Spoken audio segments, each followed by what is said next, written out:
Welcome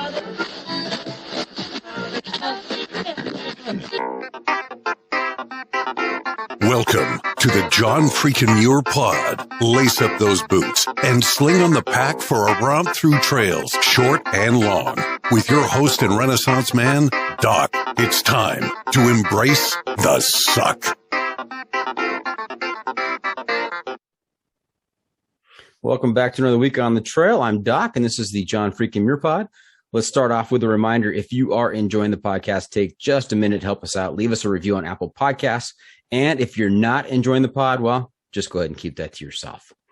All right, let's get to this week's guest, who comes to us courtesy of one of our past guests, Jeff Legend Garmeyer. Legend reached out unsolicited and said that I had to have our guest on tonight to come on and talk to us. So we did.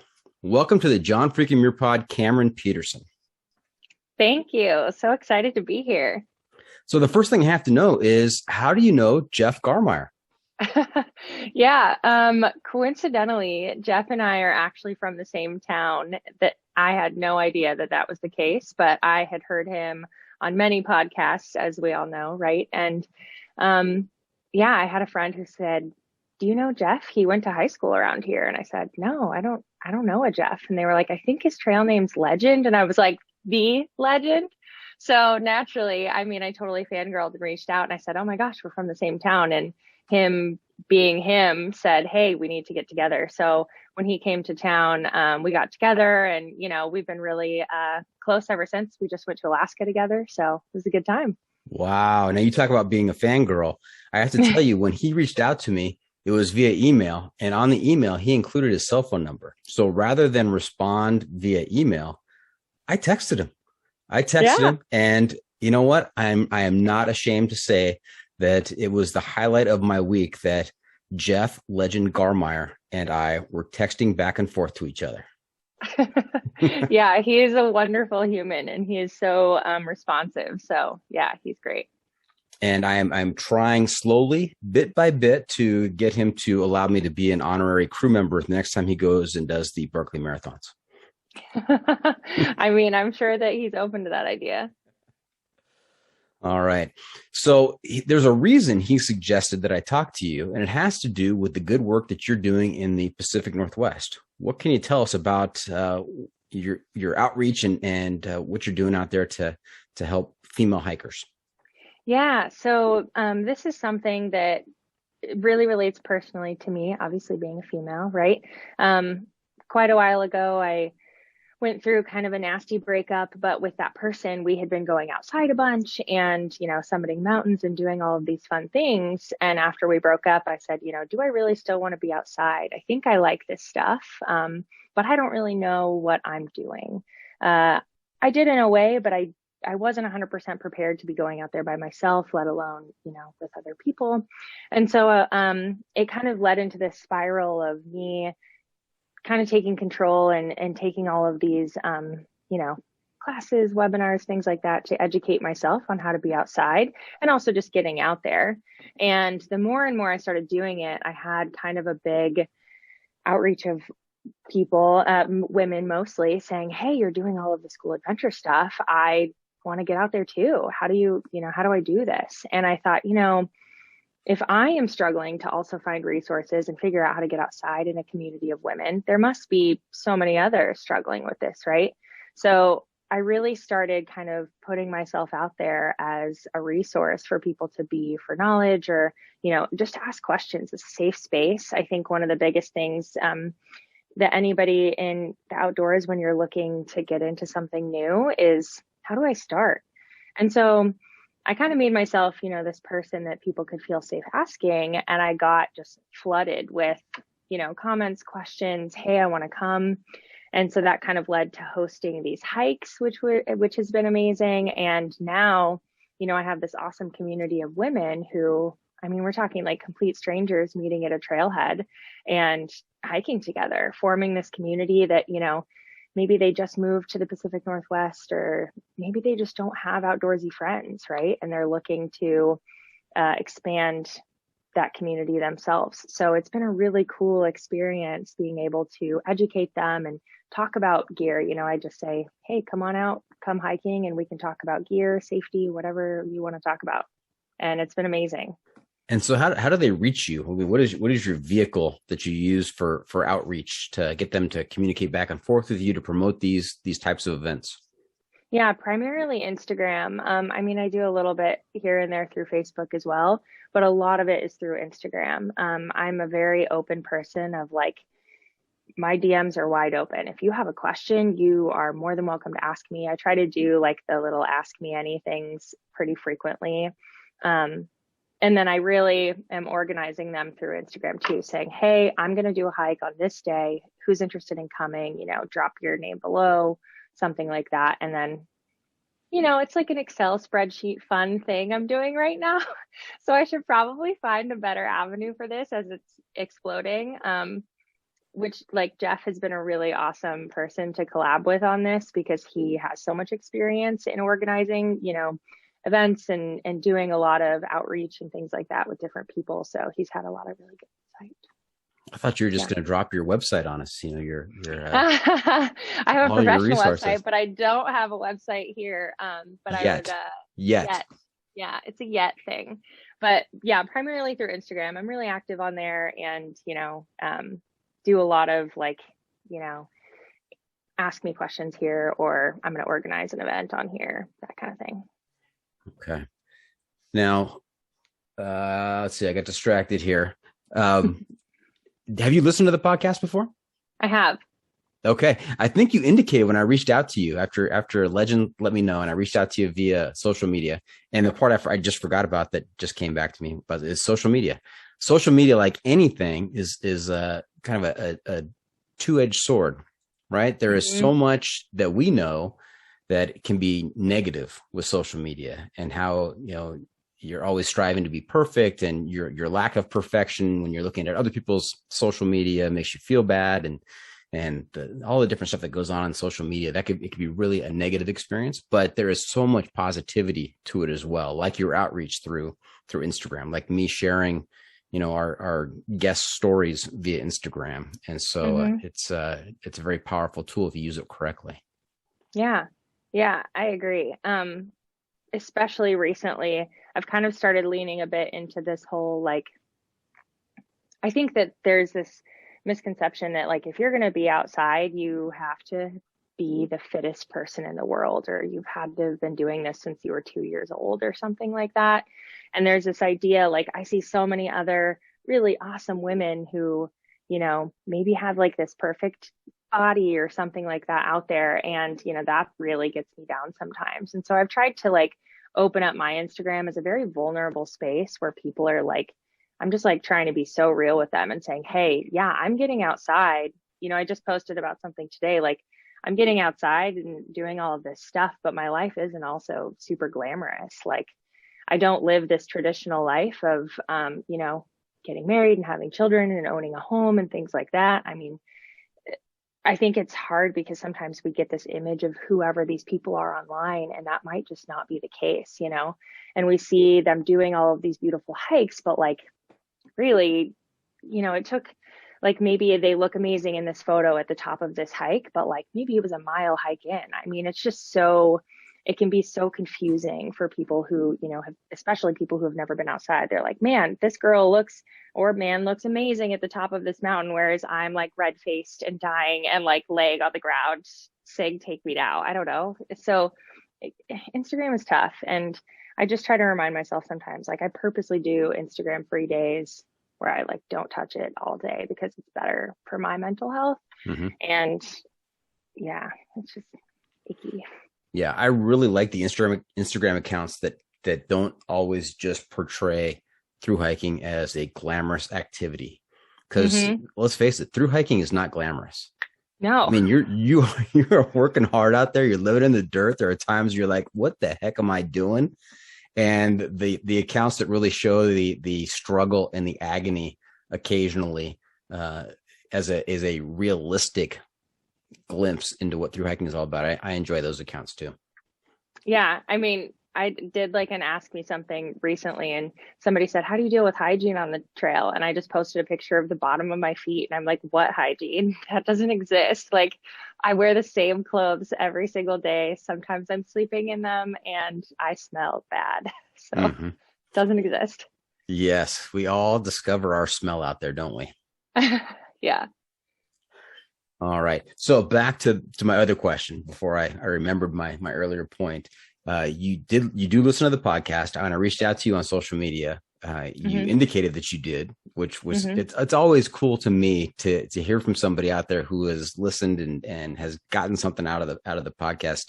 Do you have any favorite episodes? Oh gosh. I mean, there's so many. I feel like what I oftentimes do, I think I stumbled across your podcast when I was looking up a trail in particular. I feel like that's how it always works, right? Like if you're looking to do some sort of new hike or new something, like when I was getting ready to do the Tahoe Rim Trail, I just started searching like Tahoe Rim Trail podcast, something like people got to be talking on these subjects, right? So I feel like I've listened to a couple related to certain trails or something that I was like interested in looking for. So, but yeah, it's been a while. I spent a long time last summer in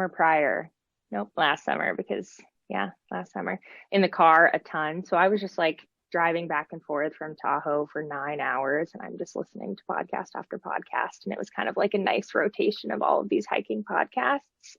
And yeah, the thing I love about yours is it just is such a cool, it just makes it seem doable, right? It makes through hiking feel doable. I think that there's this huge barrier of like, oh my gosh, hiking the PCT or something like that is so scary.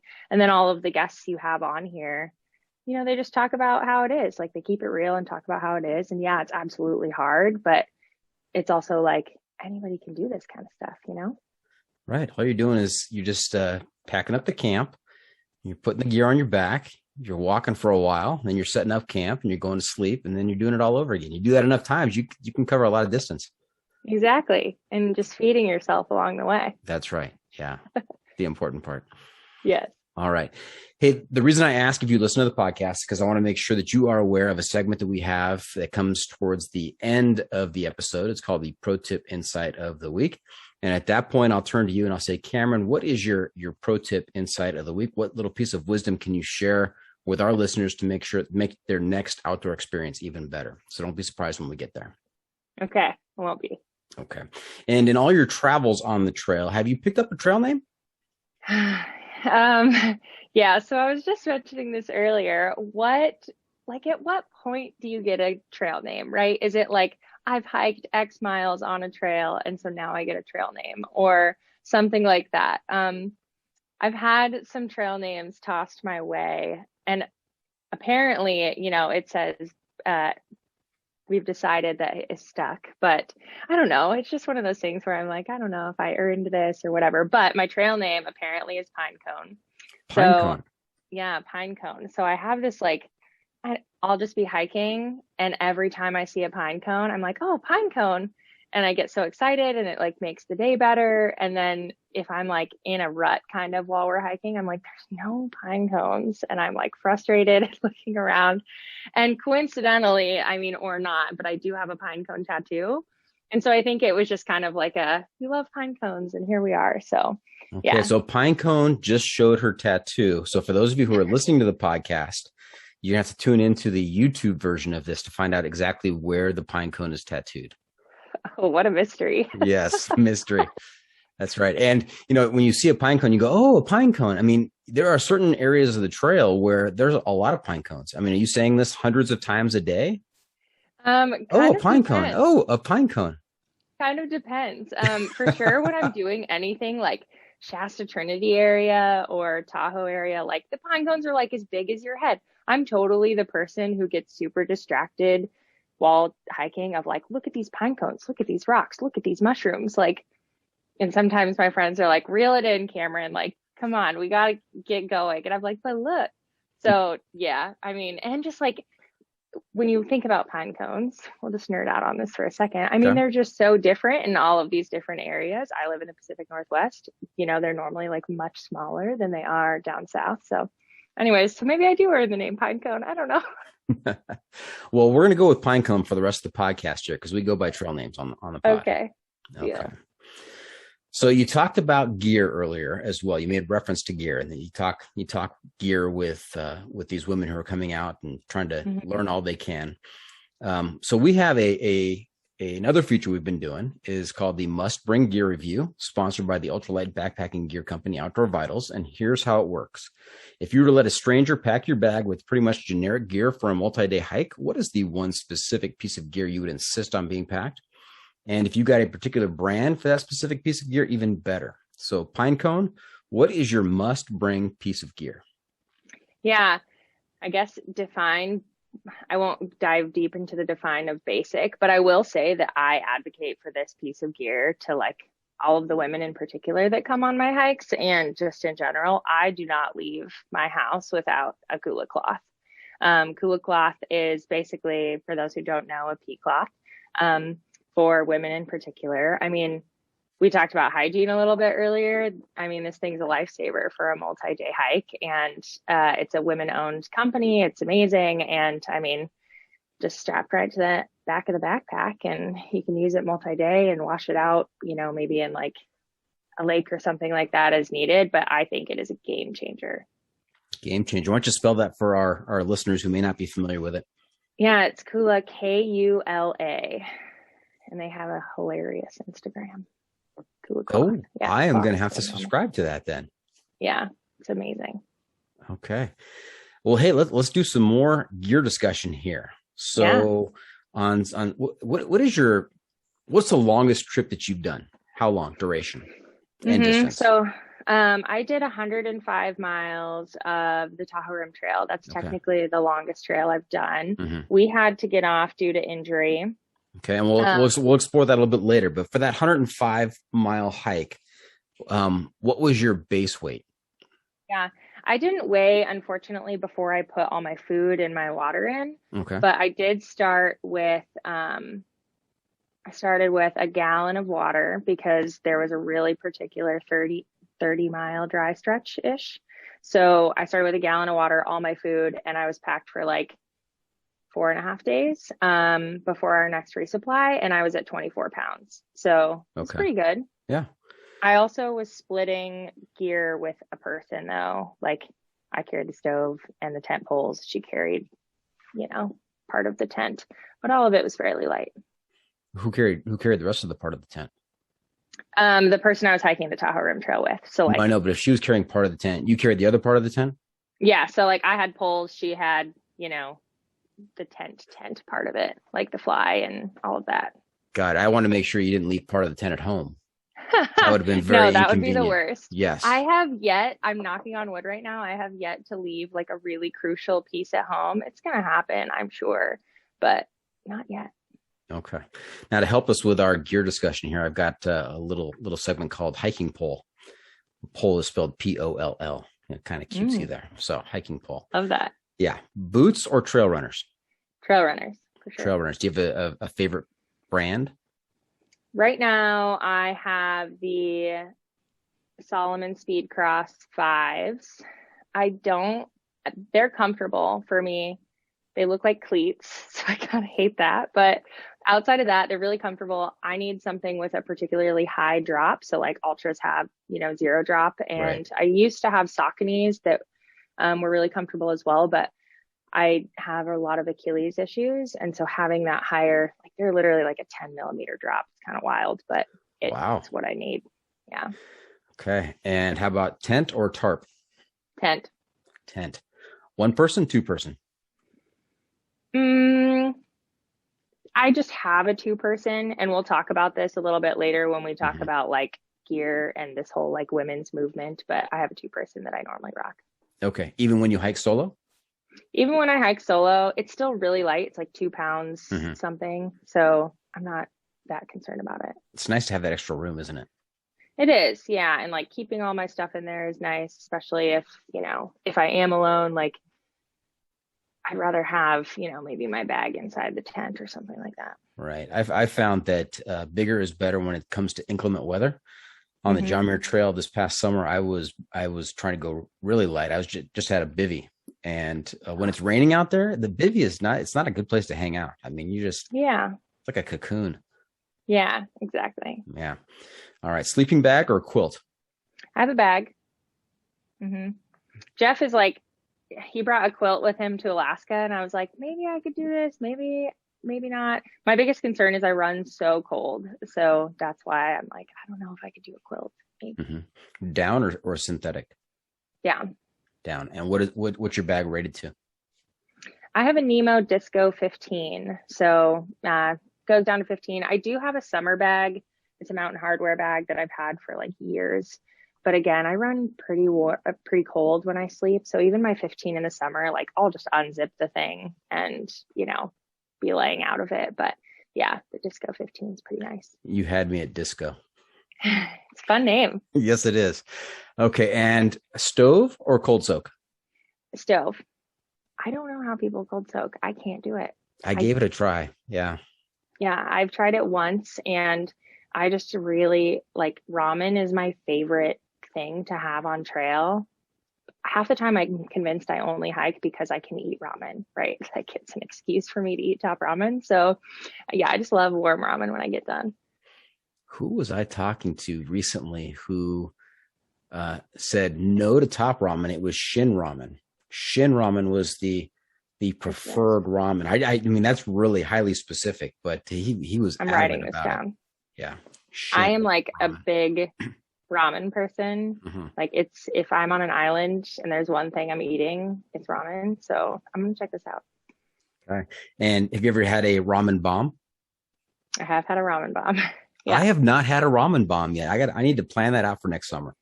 Yeah, plan it out. Not this winter? You're not going to do any winter stuff? Well, maybe. We'll see. Okay. We'll see. I had a dream recently where it was so vivid, so realistic. I was out in the middle of the Sierras during the winter, and it was I don't know, 7:00 at night, and snow everywhere. So peaceful, so calm. Maybe that's a signal. Wow. To get out there and do this. Premonition. Yes. I love that. All right. What kind of bag did you use? What kind of backpack? So I keep saying Mountain Hardwear. Like backstory of this, I work for Columbia Sportswear, and they, Mountain Hardwear, Sorel, Prana is all underneath them. So I get a lot of this gear for a very good price. So I have a Mountain Hardwear backpack. Initially I was like, okay, well, I could buy a Gossamer Gear, something that's like much lighter, but realistically, I do so much more just like weekend, 40, 50 mile kind of things versus like really, really crazy long through hike all the time. Is it better for me to kind of save my back and like have something that weighs a pound more with, a better frame and stuff? Especially if I get it for cheaper, like, heck yeah. So I have a Mountain Hardwear one. It's called actually the PCT. I think it's a 50 or 45 liter, one of the two. It came out this year. PCT. Any desire to do the PCT? I mean, you've got a bag that has that label on it. So, I mean, it's got to be calling to you. Yeah, maybe. I'm at this pivotal moment in life where it's like, I feel like I'm like, am I past that part where I like should just quit my job and go do something like that? I don't really know. I think I would like to do the JMT first for sure and make sure that that's something that I like. But heck yeah, it's always a dream. Like I would love to do the PCT or some sort of long one. If I was going to do something long, it would be the PCT versus the AT, just because it like hits home so much more, right? I've spent so much time along the PCT, like in the last few years, just whether I'm traveling through or something, that it would be really cool to hike it all. Now, this is about episode 120 of the podcast. And of those 120 episodes, I've probably done at least 80 interview shows. Okay. Where I've, met somebody, reached out to somebody, have them come on and tell their story. And of those 80, I want to say a good, 1/4 to 1/3 of them work for outdoor adventure type outlets. Is it to get the discount? So actually, no. Okay.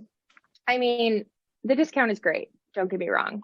But for me, I'm just kind of at a point in my life, like prior to working at Columbia, I was at Home Depot. And as passionate as I am about hammers and nails, I'm much more passionate about the outdoor industry. And Columbia is a really amazing company as far as like their moral compass and the things that they support. I really support them as well. So like, I'm just at a point where, I could go working for outdoor companies in general is really awesome for me. For my job in particular, it's important for me to be empathetic towards our end user. And like, I am the end user, right? I understand the struggle of like, you not, being able to enter your credit card information or something because something's going on and you want to buy this jacket and you want to buy it now because it's in stock. I get that. So it's important for me to like relate to my user in some sense. The discount is absolutely nice because we also get discounts with like all kinds of other outdoor companies, but it's just more about like, who is this company? What do they support? Do I back that? Yeah. And I think also with some of our other guests, it's been a matter of how do I do something that is fulfilling and keeps me connected to the outdoors in some way, shape, or form. There are so few actual careers in the outdoors themselves that are profitable or, being able to subsist on. So I mean, getting involved with outdoor gear or outdoor travel or some other types of tangential industries is very satisfying for folks. Yeah. And that's exactly how I feel. I mean, it feels good to be a part of a company that does, a lot, especially even just around like Prana in particular is doing so much for sustainable clothing and sustainable hiking gear and things like that. And just learning more about, the products that they're making their clothing out of and all of that jazz. So it's really cool to be a part of a company that has movements I support. Big shout out to Prana, my favorite pair of hiking pants. They are awesome. They are. My favorite pair of hiking pants are also from them. And that, like, aside from me working there at all, I've tried other brands. I'm not like married to the brands that I work with. And Prana has really good hiking pants. Okay. So let's back up just a little bit here and let's talk about your background growing up. What kinds of sports and hobbies were you involved in growing up, and how did you get involved in the thru hiking cult? Yeah. So I wouldn't say I was the most outdoorsy person growing up by any means. My family has always car camped and, we'd go on bike rides and things like that, but never went backpacking, never, did any of that. I grew up primarily in the Pacific Northwest. I did do a little stint in Alaska in my younger years, but I've been back in Portland for the past 12 years or so. But I was like I was a cheerleader all through college and, kind of fit that stereotype. I did play, volleyball and soccer, but I was like through and through the cheerleader. And my parents, I mean, as I've gotten older and started doing these more adventurous things, like I did a backpacking trip from Cancun down to Belize. And when I told them that I swam in the ocean with sharks, they were like, who is this girl? Like, I don't recognize you. This isn't, you hate bugs, you hate the outdoors. And, I've just evolved and changed. So it's been funny and like kind of fun to just, I almost get excited to tell them about my new adventures because they're like, what? You saw a bear and you were okay? And yeah, my background is really like, kind of just did the whole high school, college jock thing. And then I found the outdoors. I started hiking a little bit more and then, started dating someone who was really in the outdoor space. And then it just kind of took off from there. Okay. Hold that thought. That thought. I have questions. Ask away. Okay. So volleyball, what was your position in volleyball? I was a setter and a libero. Okay. And I quit after like 4 years, like from middle school and high school, and then, moved on to cheerleading. Okay. And cheerleading, were you a flyer or a base? I was a back base in high school. When I moved to college, I still was a back base, but then I would also be a middle. Like, how some people, 1, 2, 3, very rarely, but I would sometimes be in the middle. That's right. And I think you also said soccer. Yeah, soccer, center mid, a lot of running. Center mid, yes. But I'm also like convinced that this is really like what built my legs to be the hiking legs that they are today. So I'm here for it. Nice. And what college did you go to? I went to Portland State and Washington State. So yeah, I graduated from Washington State. Okay. Very good. I asked those questions, just curiosity. Yeah. I was a high school principal for a number of years and very familiar with all the athletics and performing groups, including cheer and volleyball and soccer. My own kids played club soccer for many, many years. I spent many a weekend, probably every weekend between their ages of, 6 years old to 18 on the side of a soccer field somewhere in California or Nevada somewhere. Yeah, that's awesome. Did you ever And, coach? I tried to stay away from coaching. I did some, assistant coaching with baseball with my son for a little bit, Okay. but I wanted to be a dad and just kind of watch. Yeah. You also mentioned that your parents had this reaction of, who is this person? And what have you done with our daughter? And, another theme that runs deep throughout the podcast is that our time in nature is really transformational. We go in it with one set of experiences and perspective, and we come out with something totally brand new, and we're changed for the better. Mm-hmm. Yeah, I agree. I think that the biggest thing that I actually almost feel like sometimes those reactions, those are what really push me to get out there even harder. Those are what really push me to do more, because it's like, oh, not just my parents in particular, but anybody, right? It's like, oh, you're getting outside, like you're doing all of this and you're doing some of it alone. It's almost like, heck yeah, I'm doing this alone. Like, watch me do it. It empowers me, and it just makes me feel so amazing to be out there by myself or even with others, and just being able to be my own person and know what I'm talking about. Like, there was a day I went fishing and I was supposed to go to my parents for dinner that night, and I was like, hey Dad, did you get anything for dinner tonight? And he said no. And I said, well, I caught a fish this morning, I'll fillet it at lunch and bring it over. And he was like, excuse me? And he was like, did somebody else catch it? And I was like, okay, now I'm offended. No, nobody else caught it, thanks.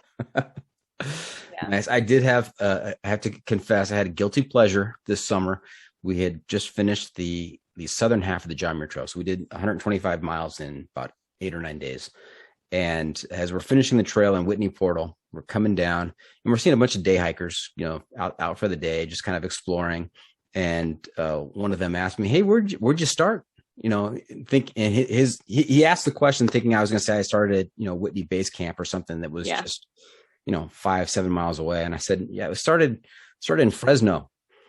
And he's like, what? I said, yeah, that reaction, that was the guilty pleasure right there. Just seeing people's faces when you tell them a location that's 125 miles away and they're like, they don't understand. Yeah. Yeah. It's so cool. And yeah, I have friends, like the friends that were helping me on the Tahoe Rim Trail, like resupply kind of thing, which I could have resupplied at a store, but I had friends who were living in Truckee and they were like, so why are you doing this again?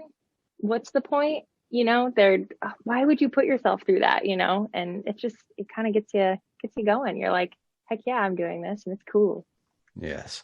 And one more question before we go to our first break. And that is, when did you realize that backpacking was a thing? Not just car camping, but putting everything, on your back and going from point A to point B. When did I realize it was a thing? Do you remember that moment? I don't know if I realized, that's a great question. I don't know. I mean, I think I remember there was a time when I was in Alaska and we had four-wheeled up to some random, it's so funny because I was talking with Jeff about this, that we just went to Alaska and I said, when I lived here, I had zero fear. We would, decide we're going to go camping at 10 or 11 at night because it's sunny at 10 or 11 at night and climb up this mountain on a four-wheeler or something and pop a, car camping type situation because we just hauled it in. And I remember seeing a group of people out there and being like, what are they doing? And someone said, oh, they're backpacking. And I was like, people do that? Why? Why would you put yourself through that? And I didn't think it was cool then by any means. It wasn't something that I was like, oh yeah, I definitely want to do this all the time, but I do remember that was the first time I probably had seen backpackers in the wild, I guess you could say. In the wild, that's a good term. Yeah. But, I mean, it wasn't until I did my very first backpacking trip that I was like, oh, this is a thing and this is cool. And I want to do it. Yeah. A great example is I was talking to Elliot Pacheco, who goes by Beats, and he lives on the East Coast near the Appalachian Trail. And he was out one day and saw this guy who was, not that maybe 50 yards away. And he's like, that guy looks homeless. I mean, what's going on there? And so he called out to the guy, and the guy said, come on over here. And so they got to talk, and he realized that he wasn't homeless. He was actually a thru hiker doing the Appalachian Trail. So that was the first time that he learned about backpacking, and that there was a trail that goes from Georgia to Maine, which just blew his mind. So Yeah, that's amazing. That's a good story. all right. Hey, we're going to take a quick break. When we come back, we're going to hear a little bit more from Pinecone about how she, I hear about the relationship, and it broke up, and you were at that crossroads of, do I keep doing this or do I not? And we'll see. Well, I think we already know what the decision is that she made. We'll hear more about it. So stay tuned for that. We'll be right back.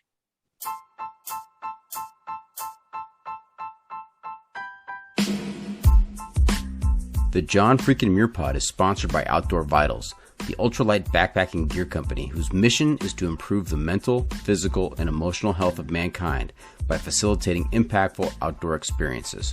Outdoor Vitals creates innovative technical products with confidence-inspiring education that empower outdoor ultralight adventurers. Their focus on performance enables you to live ultralight with gear you can actually be confident with. Whether you're looking for an ultralight sleep system, shelter, or pack, or if you're looking for top quality apparel for the trail, you can find it at Outdoor Vitals. Do yourself a favor. Live ultra light.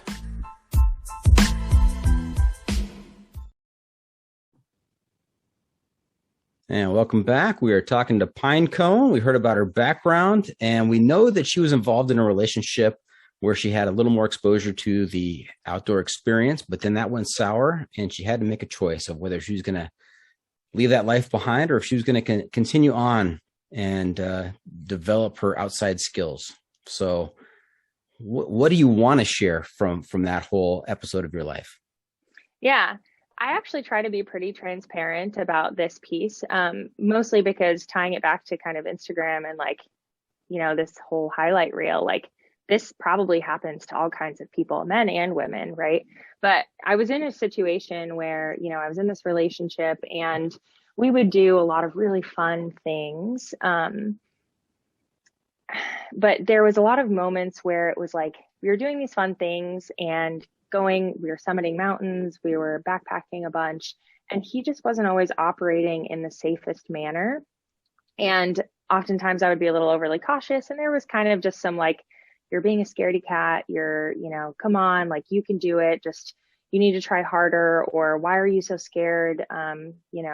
Chill out, those kind of comments that are just so degrading, especially when you're out in the elements, you're outside, you are not in your comfort zone. And so hearing things like that is really hard for someone who is new to the space and trying to get comfortable. And naturally, you're with a partner, and it's kind of oh gosh, I don't want to ruin, or maybe you're with other people. Oftentimes we'd be with groups of people, and maybe I was the weak link, and it was kind of come on, Kamrin, you can, suck it up, let's go. And I'm just, just so tough. Mm-hmm.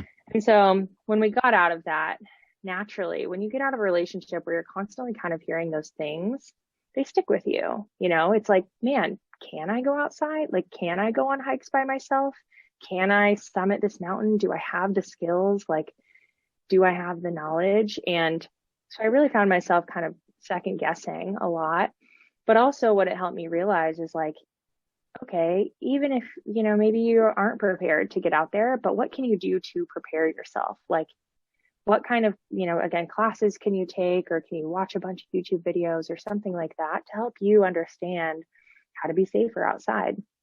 And so I kind of started not from ground zero, but he would carry, more of our weight, or he would maybe carry the stove in the tent or something. I was pretty spoiled, I'm not gonna lie, but I, that was kind of nice. But how do I make sure that I have all of my own gear and can survive out there by myself? Okay, I'm deathly afraid of, I'm the person that's way more afraid of animals than I am of people, actually. Because I feel like people either go one or the other. And, having him with me was always all right, if a bear comes, I feel safe. And now it's just me. So how can I prepare myself? What can I do to help myself feel safe?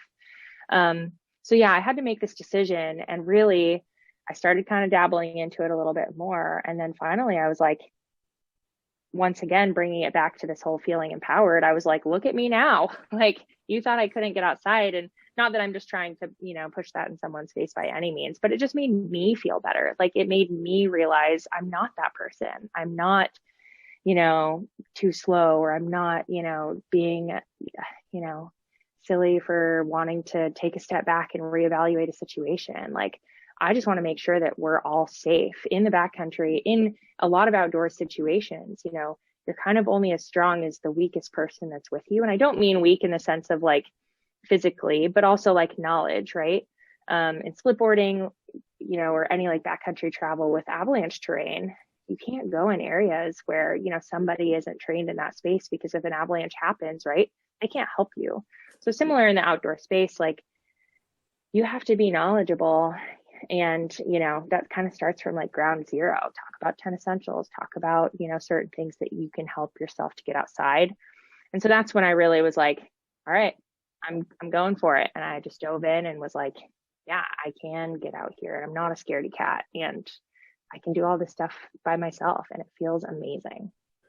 Now, before we get to what resources you use to prepare yourself for that step, I want to tell you something about bears. Now, Kamrin, Okay. Pinecone, you don't have to be faster than the bear. You just have to be faster than the person you're hiking with. That's absolutely right? fair. Yes, yeah. Exactly. When Jeff and I were just in Alaska, like, we were actually encountering more moose than anything.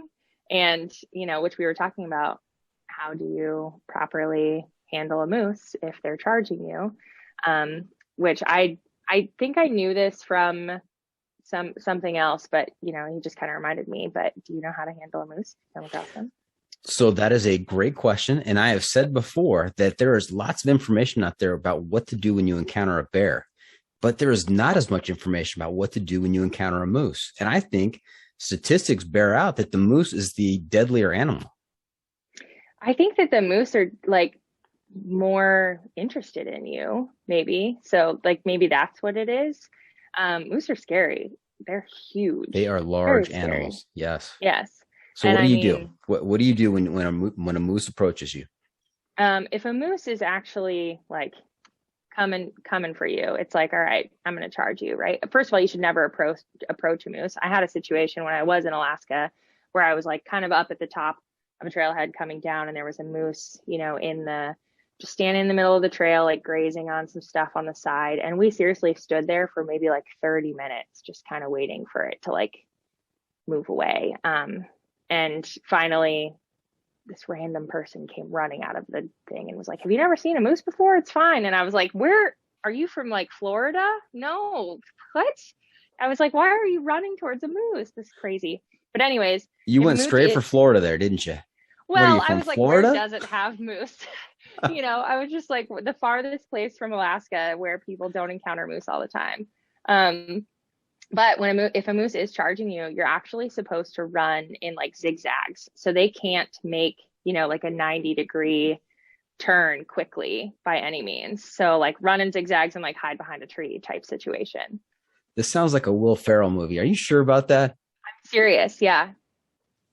I'm serious. I've heard that same argument with alligators running a zigzag because they can't turn corners. Are you from Florida? I'm not from Florida, but I have talked to some people who are from Florida. Most memorably was a woman who fell in love with somebody on the Appalachian Trail who was from Florida. So she went down and did the Florida Trail with him. And part of it, they went through this swamp, and they're wading through waist deep water. And that is my literal nightmare. Yes, mine too. And she said to me with a straight face that the boyfriend had said, "Oh yeah, alligators aren't interested in you. Don't worry about it. They're like puppy dogs. They're not interested." And I'm like, I am not sure that is the truth. I would not be walking through waist deep water in the Florida swamps. I feel like he was just trying to make her feel better or something. Because I don't know. I've never been to Florida. Can't speak to that. Okay. So zigzag, directional running if you are being pursued by a moose. I mean, have you ever seen a moose like be running and then just like pivot and turn? Stop on a dime? No, I have not. I have not. I'm going to go with it. If that happens, that's what I'm going with. I'm going to say Pinecone told me zigzag. Yeah, that's what I would go with. Or I guess like if you could easily climb a tree, it's not like they're climbing anything. Yeah. And did Legend tell you his moose story? I mean, I'm sure that we've talked about it, and I probably read about it in his book and all of that good stuff. When he was on the Great Western Loop? Yeah, didn't the moose like run towards him and he hid behind a tree? He was not that far from a town, and he came across on the trail. He saw these antlers, and he thought, "Oh man, look at this! These would be great on my wall." And so he says, "I'm going to pick up these antlers and carry them to town. I'll ship them to my house, and I'll mount them back at my house." And so he reaches down to grab the antlers, only to find that they're still attached to a live bull moose. Oh my gosh, no, I did not hear this story. Oh, fantastic story. I'm going to ask him about it. Yeah, he said he had to dive into the underbrush. Not sure if it was a zigzag dive, but he dove into the underbrush to avoid the moose. That's hilarious. No, I need to ask him about this. All right. And so we heard a little bit earlier about how your experience and moving on from the relationship, but still continuing your relationship with the outdoors and doing your research. What kind of resources did you access to help prepare yourself? Yeah, I mean, a lot of YouTube stuff, and then a lot of like following other really influential, in my opinion, women, in the outdoor space and the things that they do to get outside. I mean, I think like probably one of the first things I Googled, which is funny to me today, just being in the space that I am, but like how to stay protected in the outdoors as a female, right? One of like the number one questions I get asked by other women is like, do you carry a gun when you're out there? Do you carry mace? Do you, how are you protecting yourself out there kind of thing? So, yeah, a lot of YouTube stuff, in particular, if I'm going to a certain area, I try to do, a fair amount of research before I get there. So, but just in general around gear and stuff like that, I mean, there's all kinds of reviews, right? I would kind of get like an inkling of, it looks like, and it sounds like on podcasts. So I should say that as well, like podcasts, of course. I mean, your podcast, other ones that are also in this space are super helpful. I mean, you could listen to any of them, and the gear that everyone lists off, you can find some commonalities there and figure out what works for you. So yeah, I would say those. Yeah, some great, strong women out there who are doing amazing things. I don't know if you've seen their YouTube channels or Instagram accounts. Little Skittle. Yeah, I have. Yeah. Rocket. That's great. Julia Sheehan, Rocket. I don't know if I've seen Rocket. Okay, and Elena Osborne goes by Tip Tap. Yep, I've seen Tip Tap. That was a really good podcast. I liked that one. Yeah, thanks. She's from New Zealand. Outstanding interview. A lot of fun, but just doing amazing things out there. And what is the answer to that question? Because I know it gets asked a lot, not just of women, but it gets asked. If I tell somebody I was out in the high country, back country for days on end, miles from anybody, do you carry a weapon? What do you have a gun? And so what is your answer to that question? I do not carry my gun on any, I mean, that's heavy. That's right. That's extra weight, right? It's heavy. Which is like probably not the answer that most people are going to be like, oh, I'll carry the weight, if I feel protected. And you know what? If that's what helps you feel protected, go for it. That's like my other thing is I don't want anybody to feel discouraged by like, there's all this stuff with gear and this idea that like, oh, if I don't have these things or whatever, and I'm going to be really uncomfortable, I buy this tarp, I buy this, or a bivvy or a, quilt, and I'm freezing my butt off out there. Like I'm not comfortable. And then you don't want to get outside. So if a gun, if that's what's going to help you like feel safer and you want to carry the weight, go for it. I personally have never carried a gun on the trail with me. I do oftentimes have bear spray unless I forgot it. But most of the time I have bear spray with me. Like I had it on me when I did the Tahoe Rim Trail. I've done hiking in Glacier. We came across a grizzly in Glacier. So like I was stoked that I had bear spray with me just in case nothing happened. But that also acts like when I do backpack alone or something, that also acts for me kind of as like my personal, it's just like mace. but heavier duty. So, I just sleep with it in my tent and make me feel a little bit better, but I've never carried a gun on trail, nor will I ever. And it kind of like bums me out when I openly state on, social media that like I don't carry a gun, and people will just be hammering my DMs. Here's an example of like why you should carry, look at this person getting attacked by a cougar. And I'm like, if a cougar is going to attack me, I'm out. Like I'm dying that way. That's how I'm going. So like, I probably wouldn't even hear them attacking me to begin with. They've probably been stalking me for a while. And, some people are like, I never want to hike in a space that has animals that could threaten me. And I'm like, where are you hiking? Because I don't know of those spaces, everywhere is probably going to have some sort of animal that could be a threat in some sense, but like, just handle it properly. The thing that I have loved about this year is I've come across a fair amount of bears just this year alone. It's like every time I come across a bear, I get more comfortable. And so I don't need a gun, Yeah. And question for you, bigger concern, animal predators or human predators? Animals for sure. I think I sit in that, like, people either go one of two ways. They're either really afraid of people or really afraid of animals. And I'm really afraid of animals. I've only had one negative experience with a person, and it wasn't even on trail. It was like a car camping kind of situation. So I'm not concerned about people. And I don't know if that also stems from like me being a like bigger, like taller woman kind of thing. Like I'm 5'9" and I'm not the smallest woman in the world, versus like a 5 foot tall, really tiny woman who's hiking by herself. Like maybe she feels a little less safe or something like that. Whereas I'm just kind of big and I'm here, and I don't know. So I'm not afraid of people as much as I am. I do trust my intuition though. Like I know, how to handle those situations. So yeah. And I don't want to represent that no bad thing has ever happened on the trail, but my experience on the trail and my experience talking with people who have had a lot of time on the trail is that the hiking community is generally very positive and supportive and helpful. You're telling strangers some of your most darkest secrets within 5 minutes of meeting them, and doing what you can to support each other out there. And it's usually the stories that I've heard about negative experiences with people have been in towns or on hitches. Yeah. I haven't personally come across, again, like a single negative, like really, I mean, sure, I'll pass somebody on trail who like doesn't say hi or, something like that, but I have never come across somebody who's made me feel uncomfortable or, that I don't feel safe.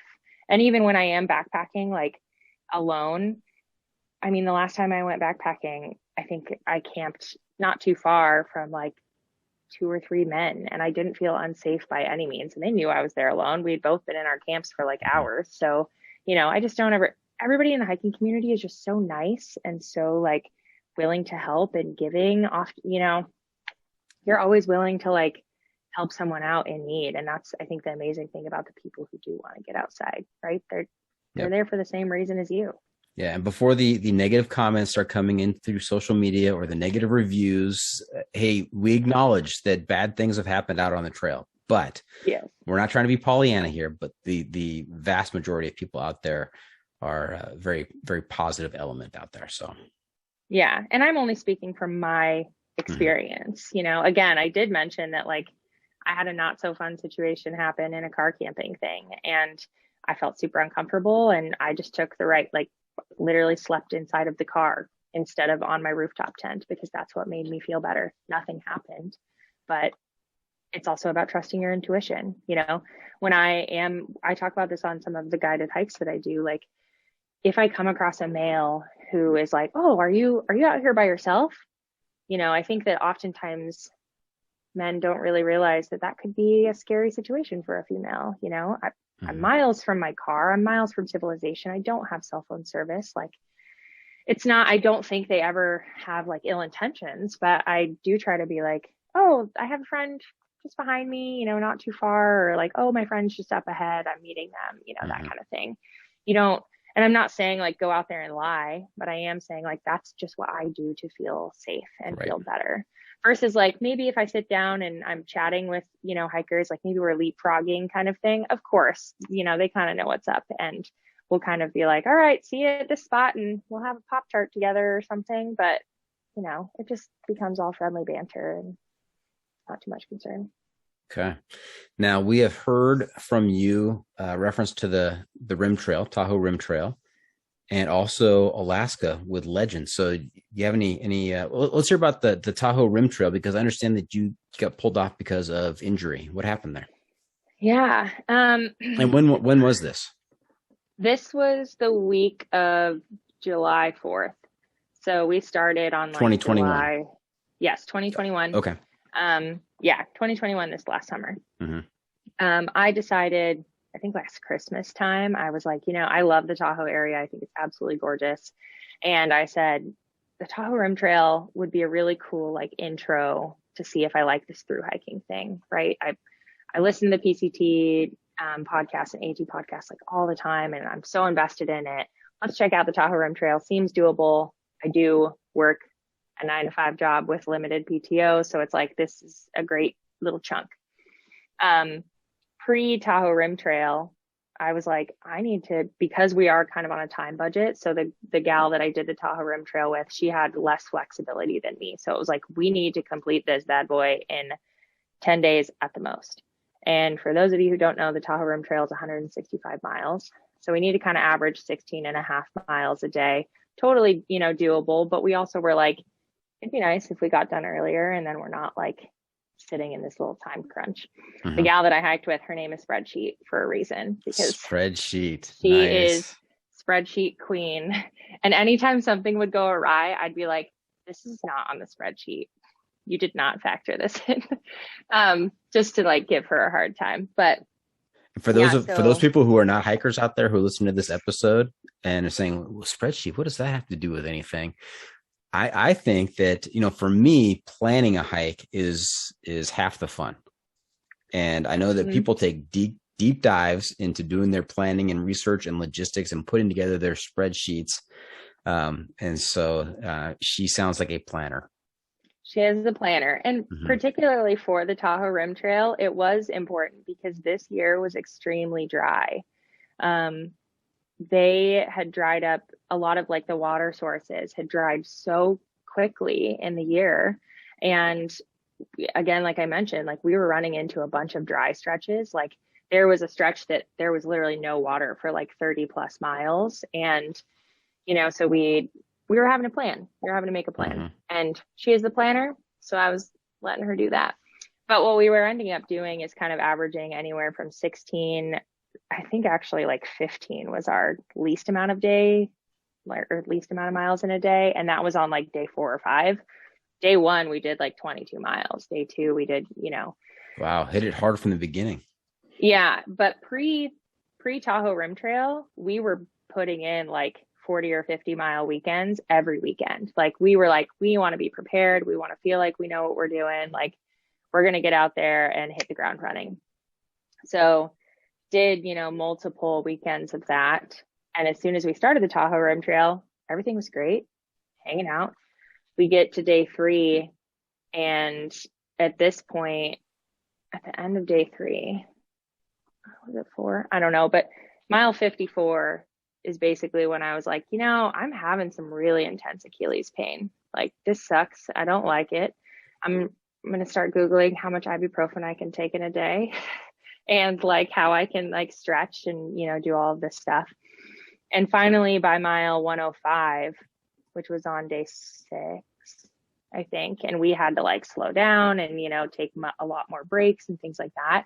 I was like in tears on like straight up took a top of an ibuprofen bottle cap, wrapped it in gauze and wrapped it in like one piece of KT tape that I had and put it in the bottom of my shoe to like fashion a wedge so that like my Achilles wasn't like on touching the back of my shoe and anything like that. So it was just really gnarly. And it was one of those decisions where it was like, my body is failing me. It's not that I am like physically unable or mentally unable to do this, but it just literally felt like the last 2 days that I had been hiking, I was just so hyper focused on my injury instead of like enjoying why I was out there to begin with, that it just wasn't really worth it for me. And an Achilles is such a like, if this snaps, I'm, done. Like the rest of my year for sure is done. And so, I kind of reached out to a couple friends and said, oh gosh, what should I do? And we decided to make the decision to get off the trail. And in retrospect, I'm actually really happy I did it because it took me all summer. Like I did the next weekend after that, I tried to do like a very short 6 mile in backpacking trip.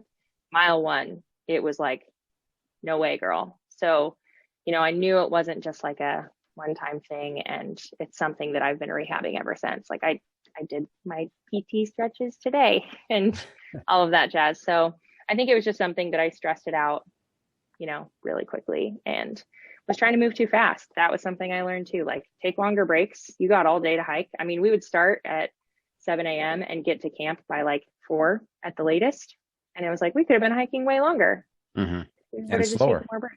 Right. And slower. Yeah. Like we were leapfrogging with this group of PCT hikers and they were like, your pace is insane. What are you doing? And yeah, lesson learned. Okay. Yep. And where did you start on the trail? We started in Tahoe City and went clockwise. And we did that because that way in particular was just going to work out better for like the Tahoe Rim Trail. You basically have service the whole way. I mean, and we were like, if something goes awry in the very beginning, like we want to be able to reach out to someone. B, we want to get these weird water caches out of the way first. So we actually had to like get there a day early and cache water at certain spots, which this will be one of my funny stories here in a little bit. But, we had to do a bit of that. And we were like, let's just get that out of the way first before we get to Desolation Wilderness, which is like a treat. And then, we'll go out with a bang. Didn't make it to Desolation. Oh, no, you didn't make it to Desolation? Yeah. So like right where we stopped, which we stopped in South Lake. That's right where Desolation Wilderness basically begins. But that was also kind of why we made this decision. Like it's basically like a one way in, one way out kind of situation. And I was like, I am already in so much pain. I do not want to put myself in a situation where where I literally just can't walk. I've already done, this started at mile 54. We're now at mile 105. I've already done 50 miles of this and I am like in excruciating pain. So I don't know if this is, the move for me. Yeah, I want to do the Tahoe Rim Trail one day, and Desolation Wilderness sounds just like an epic place to visit. So I'm looking forward to that. I know. Tell us the funny water cache story. Okay, so I went there with my spreadsheet who was I had to work. So I work remotely and, I can work kind of from wherever. So we were like, okay, here's the game plan. We're driving down to Tahoe. I'm going to work from a coffee shop. You're going to drive and do the water caches that you need to do. So she takes my vehicle and is like, I should be back in like an hour. Both of these are like 17 minutes away. No biggie. She's taking forever. I'm like, this is weird. It's like 2 hours at this point. And she didn't have service and it's kind of weird. She finally gets back to me and she's like, okay, I cached the water in 2 different spots. The first one's going to be at mile 20. The second one will be for the next day at mile, whatever that might be. And we were like, okay, sounds good. So she was like, I had to go down a really weird Jeep road and I have a Subaru Crosstrek. It's not a Jeep. She was like, I had to go down this sketchy road. I did not feel comfortable at all. Like I was going over all these rocks, whatever. So we go out to dinner that night. And when I get in my car, we're supposed to start on trail the next morning at like 7 a.m. My tire pressure light turned on and I was like, I probably have a nail in this. And, Spreadsheets feeling all bad. She's like, oh my gosh, okay, let's pump up the tire when we get back to the house and, we'll figure it out. So we throw some air in the tire and I was just like, if this is like a slower leak or something, I can take care of it when we get off trail. We go to start the trail in the morning. My tire is like at the rim, like it's flat. And I was like, it's 4th of July weekend. It's hot. This can't sit on a rim for, a whole week. So I'm panicking about that. The girl that was resupplying us was like, don't worry, I'll take care of it. We hop on trail and We start hiking. So Spreadsheet's already feeling a little bit of like guilt around this whole, because she was like, I shouldn't have driven down that road. I'm so sorry. Like, that's probably what did it. We get to where our water cache is supposed to be, 20 miles in. And she's like, this isn't where I dropped the water. And I'm like, excuse me? What do you mean? And, this is a very popular crossing. It's like literally off the main like highway type thing there. And she's like, no, this isn't it. And she starts looking up on her phone. And apparently there's like 3 or 4 different trails that are it's kind of like one of those like trailhead north, trailhead south, trailhead whatever. And the water that we are trying to get is 6 miles farther than where we were at. And we were like, okay, we gotta make a decision here. Like, we have no water. We're literally at no water at this point. It was like 90 degrees that day. It was so hot. And we were like, okay, luckily tons of other people cache water at this spot and put like free for use, or like, they've taken their share and put free for use. So thank goodness we had that. We hike up to our spot to get to camp. And I'm like, okay, well, at least, we can get some of that water tomorrow, and then we'll have the other water you cache later in the day. She looks at her phone and looks up and she goes, both of the waters, one of them is at 6 miles and the other one is at like 8 miles or something. And I'm like, so you're telling me we don't even need the second water? Like, I have a flat tire. And yeah, it was just like this whole thing that was kind of like a series of misfortunate events right from the beginning. It all worked out, but oh gosh, caching water, so silly. So I'm sure that Spreadsheet is very sweet, but not sure that logistics is her in her wheelhouse there. I'm not sure that, maybe Spreadsheet should not be the trail name. She's done so much, that was just like a fluke, I still totally trust her to do all of those things. And it was just a mistake on her part. Like, and totally innocent. I mean, anybody could have driven down that road. I did have 2 nails in my tire. They had to, plug the tire or whatever, but it was like anybody could have done that. It wasn't your fault at all. And the water thing, it's kind of your fault, but we figured it out and it's okay. I'm pretty good at like, I had a friend forget sleeping bags once when we were car camping, and I was just like, all right, I guess we're cuddling. I don't know. I don't want to drive home. That sounds not fun. So we're just going to figure it out, Roll with it. Got to make on the fly adjustments. And Spreadsheet, I'm not being serious. I'm just pulling your leg, having a little fun at your expense. So don't take it personal. She will, I'm sure. She is a phenomenal hiking partner. I'm sure you've experienced this where like you find a person that like you hike really, really well with. That's her. She's awesome. Okay. High recommendation from Pinecone. Yes. Very high. Anybody needs a hiking buddy, reach out to Spreadsheet. Yes. Okay. Hey, tell me a little bit about your time with Legend in Alaska. What'd you guys do? Yeah, so that was a very spur of the moment thing. This I think speaks to both of our characters.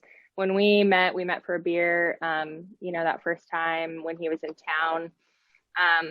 He was here for PCT days, and we just met up for a beer. He was asking me something about like where my favorite city is. And I said, oh my gosh, it's Homer, Alaska. Like, I used to live in Alaska and it's so beautiful and I want to go back. And he's like, let's go. And I said, okay. Mind you, when was PCT days? End of August. Like, I just met Jeff end of August. So I was just like, yeah, let's go. And so we booked a ticket. Like, he sent me tickets literally the next morning and was like, should we book these or not? And I'm like, heck yeah, let's do it. So very spur of the moment. I mean, we only went for 8 days, but Legend being Legend, like we hiked every day. We, got outside every single day. It was really fun. We didn't really make a game plan. The game plan was like, we're renting a car. We're probably going to go north for a little bit, and then we're going to go south for a little bit. We're going to bring all of our backpacking stuff and go from there, like very free form. So we slept in the back of the car a lot, and it was very cold. It got down to like 13 degrees while we were there. So and Alaska already has quite a bit of snow. So did he forget the sleeping bags? No, he did not. Okay. I was going to ask if there was cuddling going on. No. And he did not have, he only brought trail runners, classic, and like only one pair of trail runners. And so his, like, I'm like, we're in Alaska. There's like feet of snow on the ground and you have trail runners, which I get, but it was like, you could have brought 2. We're not like through hiking right now. just because his feet were like soaking wet every single day. And he also, like, on top of us going on hikes every day, he would at some point be like, I'm going to go for a run, and just go on like a 10 to 14-mile run. Sounds like Okay. legend. Yeah, sounds just like him. So it was a really awesome time. Like, it was super cool getting to, go and experience a place that I once lived. And like, I think, he would speak to this, like, I got to drive through my old town and see, where I used to live, and just also experiencing, like, I lived here. I don't even remember it being this beautiful. So this is amazing. And yeah, we had an awesome time. Just a lot of hiking, hit some hot springs, that kind of stuff. It was awesome. Okay. And you saw some bears and some moose? We did not see any bears, but we Okay. did see moose. The number is a little suspect. I think we saw groups of the same moose. So yeah, we saw a couple moose. I mean, we were hiking in a spot that there wasn't really anybody else hiking there, and there was very fresh moose tracks. So I was a little, just nervous, and it was sunset, and I'm like, I don't love the idea of hiking in the dark with like all these moose tracks that are very fresh around us. And then sure enough, so we ended up like camping in that area right where we hiked, just car camping. And when we were like driving to find a spot, here come 3 moose just right there. This is the best part. So we like go find somewhere completely else to park the car. And Jeff just hops out of the car, and he's like, I'll be back in 6 minutes, and just is running towards the moose. And I'm like, okay, dude, I'm not saving you. He was like going back to go take more videos. I don't know. Crazy guy. So yeah, lots of moose, lots of bald eagles, lots of wildlife, but like pretty safe distance. I mean, they came through like by our camp, but we're by a car, so it wasn't that big a deal. Didn't see any out while we were on actual hikes. Right. Now, another large animal is the bison. And I don't know if you know this, but there is a trail on an island off the coast of Southern California. The island's called Catalina. Yeah. And there is the Trans Catalina Trail. And there are bison on Catalina, leftovers from a Western movie that was filmed there, I think in the 50s. Yeah. And they decided not to bring the bison back. They brought them over there for the movie, and then they just left them there. Uh-huh. And so the bison still continue to be there. But I've hiked the Trans Catalina Trail a couple of times, and there are signs everywhere to say, stay this far away from the bison. Now, of course, the bison can't read that. So, you wake up in the morning in your camp, and they're coming through your camp. So they are spectacular animals, but it's pretty sketch. So I can imagine. What do you do if you encounter a bison? I'm going to say that you run zigzag. Is that the correct answer? Maybe that. Yeah, I don't know. Yeah, but like you with the car, and be able to keep the car between you and the moose. I'm always looking for the nearest tree or outbuilding on Catalina to keep between me and the bison. Oh, that's funny. Yeah. Don't they have a lot of foxes on that trail too? That I did read about the foxes, but I don't think I ever saw one. Oh, okay. That's and when I told my parents I was doing the Trans Catalina, my stepfather told me to watch out for the javelinas, the wild pigs, and they were mean. I actually did some reading on it, and they are mean and vicious. But luckily for me, they had relocated them off of the island. They got to be so much of a problem that I don't know if they hunted them down or if they relocated. Oh gosh, so sad. But there are no more there. Yeah. Bummer. All right. Hey, I feel like we're running out of time, but there's so much I want to talk to you about. Tell me about summiting Mount Adams, and I also want to hear about the fire lookouts. Yeah. Summiting Mount Adams, that was actually my very first backpacking trip ever. Like the first time I had ever like slept outside overnight, like carrying all my stuff, which is kind of funny in retrospect. But yeah, it's a really cool mountain to summit. It's not technical. And sorry, I don't mean to say that to like discount it. I guess I'm just putting it in perspective of like other mountains that are close, like Rainier, which is, very technical and much more technical, at least than Adams. So yeah, Adams is one that you can definitely... I'm sure Mount Adams is not offended.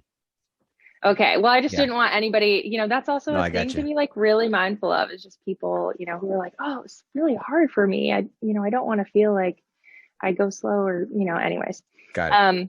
Yeah. Summiting Mount Adams. That was really fun. We actually didn't realize that like when we got to Lunch Counter, which is like the halfway summit, that we weren't going to have a water source. I don't know why we thought that there was like some sort of water source up there, but there wasn't outside of snow. And we were like, oh, we really don't want to boil a bunch of snow to make that happen. So we took our rain fly off, gathered a bunch of like huge rocks that had been sitting in the sun all day, and scooped a bunch of snow into the rain fly and put the rocks in there, let them sit for like an hour. And we got like 5 gallons of water. And we were like offering it to people around us. We were like, hey, do you guys want this like water? Innovative. Very good. Yeah. Yeah. It was a innovation, you know, you got to do what you got to do out there. Just like I talked about the ibuprofen cap, putting it in my shoe to like make it better, you know, you make it happen. Got to adjust on the fly. Yeah. And then the fire lookouts, I mean, I try to stay in those as often as I can, for sure. I don't think that there is, I mean, people see them all the time, but people are always like, oh my gosh, how did you get that? How did you book that? And I'm like booking those suckers out 9 months in advance. It's pretty intense. So they're amazing though. And they have so much history. I'm a part of the Northwest Fire Lookout Association, which you should be a part of it too. Anybody listening, it's a really amazing program. And, you know, fire lookouts are just so crazy. Like once upon a time, there was over 8,000 of them in the US. And now those numbers are just dwindling, and not necessarily because they're being torn down or something, but say that land gets bought or something like that. What they often do is tear it down and then either completely discard it, or they bring it to, you know, some sort of state park or something like that for them to utilize and like rebuilding some of that. But they're amazing structures. And if you ever get the opportunity to stay in one, 10 out of 10 recommend. Now, how does one go about booking a fire lookout? I didn't even know that was a thing. When you said, when somebody asked you, how did you book that? I thought you were going to make some comment about, you know, I got there first or something, but I didn't know there's actually a reservation process. There are ones that are, I got there first. There is a lot of first come, first serve. And, you know, that's unfortunately and fortunately, they're in hard to get places. Most of the ones that I'm going and staying at are in like Montana, and they're in like a town that's outside of a town in Montana. So, you know, not as easy to get to. So it's like, if you're doing the first come, first serve option, you kind of want to know if you're going to get it, right? Like, I don't want to drive out there 5 hours, hike up, and then not get it. That sucks. So I have a feeling though, Pinecone, that if that were the case, that you would make an adjustment on the fly and figure it out. Probably. Yes. I'd be like, all right. I mean, that happened to us once already this summer. We didn't get the lookout, and I was like, all right, cool. We're hiking down to this place, and then we're going to camp there instead. It's going to be fine. Wasn't our time. But you can book them on rec.gov. There are people, I mean, I don't recommend this. I don't want to say I don't recommend this route, but like there's ones on Airbnb that are privately owned that you can stay in that are definitely much more like family friendly, you know, pet friendly, like accessible. They have power, they have whatever. Most of the ones I'm staying in are straight up like bunk beds. There's probably some mice traps in them. And like, maybe if I'm lucky, heat. I stayed in one once that had a wood burning stove, but like I have never seen a sunset or a sunrise like I have in a fire lookout. It's phenomenal. Or as many shooting stars. I mean, that's really what I'm there for. I always plan to basically not sleep because I'm looking at stars, the sunset or the sunrise. Yeah. Nice. Now, maybe it's just me, and I've watched too many movies or shows, but, you know, staying in a fire lookout up there all by yourself would seem kind of like zombie apocalypse kind of undertones. Yeah. So I stayed in one actually this last week, and oddly enough, you know, I was with another female, and she maybe had like a little bit less experience being outside. So maybe just a little bit more, you know, on edge than normal. And I don't ever want to make anybody feel uncomfortable, but a lot of people day hike to this particular lookout. Now they do have like a big door that comes down that you can lock from the top. So like nobody could get up in there, but still you're in a very vulnerable place. I mean, if somebody wanted to get to you, like there is no way down. And oftentimes you don't have service. So I totally get that, but I'm not saying that to like scare anyone. The likelihood of that happening, very slim. But we did have a lot of day hikers come, and it was kind of sketchy because what would happen is they start walking up the stairs, and we never really saw them coming up a trail. All of a sudden we just start feeling the lookout shake because they're walking up the stairs, and it's like heavy boots, like coming up the stairs. And it's like, oh gosh, we're up here by ourselves. Do we pretend like we're not here? Do we make a bunch of noise? Do we go down and say hi? You know, situations like that. it is kind of scary. I've seen movies that start out like that. So Yeah, that's why I like don't do like cave diving or anything. I've seen too many movies about that. It freaks me out. yeah, there's a lot of great hobbies out there. Cave diving is not at the top of my list. Yeah, what is that called? Spelunking or something? Spelunking. That's right. Not and if my there's thing. water involved with spelunking, forget about it. Nope. Definitely not. Not going to Yeah, happen. canyoneering kind of terrifies me. Mm-hmm. All right. Yeah. Hey, what's next for Pinecone? Yeah. Well, one, I'm going to Patagonia in March. Nice. Pandemic Willing. aside. Mm-hmm. I don't know, like depending on that situation.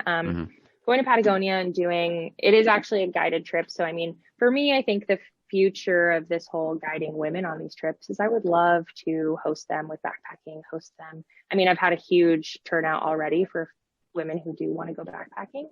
So I think my eventual goal is to really be doing consistent trips with women throughout the year. And this one that I'm doing in Patagonia is with a woman that I've been following for quite some time. And, you know, I really look up to her. So I was like, I'd love to just go on this trip with her and like kind of see how it's done. Plus, who doesn't want to go to Patagonia, right? I've always wanted to go, and I'm at a time right now where I can, so why not? So doing that. Are you going to keep us in suspense? You're going to drop her name? Oh, it's Ariel Scheib. She's really cool. Okay. Ariel she's really Scheib. Cool. I don't know. Yeah, she's great. She has done a lot of hiking, and she's also out in the backcountry. She just does a lot of really good things and really good education. She has a phenomenal YouTube channel. Like, I have learned so much from her YouTube channel. Talks about gear, talks about, you know, adventures she goes on and gear that she brings. And that was something that really helped me. So yeah, she's great. So doing that, and then hopefully the JMT next year, that would be the next goal. So I would like to say that, well, one, I don't know the future of the Tahoe Rim Trail just because it was on fire last year. Right. So I don't know what that looks like. Obviously, I want to go back and finish that, but I think the next big plan is to do the John Muir Trail, and Spreadsheet is getting ready to go to South America for 6 months. So when she gets back, we'll go to do the JMT. Maybe you need to talk to her next. She's a pretty great gal. Okay. I will reach out. Can I drop your name? Yeah. If I say Pinecone sent me, she'll know who Pinecone is? She'll know who Pinecone is. Yes, okay. Absolutely. All right. Very good. Hey, let's do a quick top 5 list here. Real quick. Yeah. Top 5 pieces of advice you give to beginner hiking women. In the very quick. Yeah. One, just go. Just do it. Right? Even if it's just getting out to a local trail that is like 1 mile long, just go. 2, ask for help.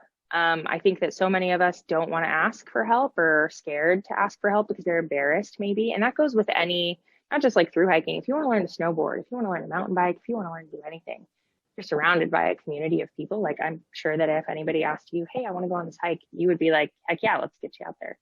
So, ask for help. 3, make sure that you're bringing, the essentials that you're going to need. There was a situation with a hike here in Portland area. The Eagle Creek fires was a huge thing. And that's like a casual day hike. I've done that day hike in Chacos with like a water bottle on my back. And there was people that got stuck back there because of fires for a long time. So now I just always have a day pack with the essentials. So I think that's important. Do your research around new permits and new, like, are dogs allowed? There's so many more areas that are permitted now, like the Thomas Jefferson Wilderness area that's in Oregon. That's now permitted, and that's very new. I did not know that was permitted, and luckily Spreadsheet had done her research. So, make sure that you have research around that, because there was rangers out there who were turning people around because they didn't have it. And number 5, I guess I would just say, like, be confident. Don't let anybody, try to put you down and say, oh my gosh, why would you? Even if I met this wonderful woman when I did like a solo trip to the Grand Canyon. Her name is April. She's great. I hope she listens to this. But we met and she was like, I'm just thinking about doing the PCT next year, but I don't know if that's in the cards for me. It just feels so crazy. And I'm like, just commit to it. Like, if you have a goal, say, I'm doing the PCT next year. And then you know what? You're probably going to make it happen, right? Like if you finally commit to something, like I just bought the ticket to Patagonia. And I'm not saying everybody can do that because it's expensive and whatever, but if it's something you really want to do, be confident, make the decision, make a goal, and then work your way towards it. Start doing the training, start doing the whatever you need to do. Maybe you just want to, I want to summit this mountain, or I want to do a shorter through hike. Maybe it's like the Wonderland Trail, not discounting it. It's very hard, but, just make a plan, commit to it, and start working towards that goal. Yeah. Publish it, meaning speak it, tell your friends, tell your family. And that puts the pressure on you to follow through. I think the more that you can talk about it and get it out there into the universe, then the more likely it is that you're actually going to do it. Yeah, exactly. Like, and it makes you feel like you have the ability to do it. Not just like, I want to do this, like I'm doing this, and I'm going to, but like I'm doing it. Yeah. That is a great top 5 list. Hey, Pinecone, you know where we are? No. We are at that time of the episode where I ask you for your pro tip insight of the week. And while you just dropped 5 great pearls of wisdom right there, what other bit of advice do you have for our listeners to make their next outdoor adventure even better? Man, I feel like I just used some of those. Personally, this is just something that I do to make my outdoor adventure better every time. It's not zigzagging, is it? It's not zigzagging. No, okay, I actually bring a wonderful book with me that every time, that's like my luxury item. And it's actually the same book every time that I bring, but it's one that really helps me get into my feels and puts me in a happy place that like, it just helps me feel so much more present and like at home in the outdoors. And it just makes me feel empowered. It makes me feel good. It's like some people have that enjoyment of like drinking a cup of coffee next to an alpine lake. Like mine is like waking up in the morning and reading a chapter of this book and being like, I'm ready to kick some butt today on this trail. And I feel empowered and I feel amazing. So I guess that's my pro tip. Okay. You're very cryptic in some regards, because you didn't reveal the title of the book. Yeah. I will tell you the title of the book, and okay. It's called Out Here by Carolyn Highland. She is based out in Truckee, and I found that book at a local Truckee store, Word After Words Books, and it is literally like my Bible. It is amazing, and I tell her this all the time. I'm like, please write more. I love this. Yeah. Nice. Okay. Yeah. So there you have it. That's it. This episode is just about in the books. Hope our listeners enjoyed our time with Pinecone. Want to thank her for joining us this week. Pinecone, how can our listeners keep up with you on social media, and where can they find updates on your latest adventures? Yeah, you can find me on Instagram. It's at Kamrin Kaylee. It's kind of hard to spell, so maybe we could drop that in the notes or something. KamrinKaylee. And that's where I'm really putting all my updates on. I also, threw this out on a different podcast that I was on, but like I will travel for adventure. If you are like, I'm in Nevada and I would love to hike, I'm like, cool, let's plan something and I will make it happen. So, my DMs are always open. I'm down to help anybody. Please feel free to ask me questions at any time and I will be there. We'll put your Instagram handle on our website. And, just as proof of concept, she went up to Alaska with Legend on a whim. So yeah, she is, that's an actual thing. She will travel. Yep. Yes, I'm not kidding. I will go. Remember to check out the pod on social media as well. We are on Facebook, YouTube, Instagram, Twitter, and TikTok. And if you have comments or clips you want to share, you can send it to me at johnfreakinmuir@gmail.com. Pinecone, I'm also looking to you to share a recommendation for a book, a movie, documentary, some kind of media they're going to help our listeners stay connected to outdoor adventures. We're calling this our adventure media recommendation. What do you have for us? Hopefully you can still hear me. Yes. Mm-hmm. Okay. So Carolyn Highland's book, for sure. Okay. That one was absolutely phenomenal. Can't say enough about it. There's also 2 books that I've read by, I might butcher this, Erling Klergy. And one is called Silence in the Age of Noise. It talks about like the importance of silence just in this world that is kind of buzzing constantly. Mm-hmm. He is a famous explorer and has done some really amazing stuff. So recommend that one as well. Documentary wise, there's a really good one that, Katie Burrell is like, I don't know if you've heard of her. She's hilarious. She does kind of like this outdoor industry comedy. Just puts a lighter note on everything. So she did a like short 15-minute mini documentary that was amazing, and then did another one called Coach. But anything by her. Katie Burrell. Yes, Katie Burrell. So sorry, my iPhone just died. That's okay. Okay. And before we wrap things up, I've got one more segment for you called What Have I Not Asked You That You're Dying to Tell Us About? What have you not asked me that I'm dying to tell you about? Oh gosh, I don't know. Are you looking for like inspiration? Are you looking for funny? Are you looking for something else? I just want to make sure I didn't leave anything on the table. If there's a horrific story or something really funny that you were hoping I would ask about or bring up, or you'd have a chance to share, now's your chance. Yeah, I don't think so. Okay. You asked all the good stuff and covered some fun things. This was just a really awesome conversation, and I'm stoked. And I hope that if nothing else, like people will glean from this, the outdoors is for everybody. And I'm hoping that this inspires, some other women to get outside and men as well, and I think that it's a really enjoyable place to be. And I hope that others find it the same. Well said. That's a wrap from the John Freaking Muir studio. Any shout outs to friends and family, Kamrin, besides Spreadsheet? Yeah. I mean, obviously Spreadsheet, she's a rad chick. Also to Legend, like he is just such a cool human that I just can't like thank him enough for, putting this knowledge on me, being willing to be an amazing friend. And, he's just such a good conversationalist, inside of hiking stuff and outside of it, which is really cool. So yeah, shout out to both of them. And I would also say, shout out to another friend, Matt Mason. He is a really cool bowl full of knowledge. I don't know if you've ever heard of him. His trail name is Pretzel. Matt Mason.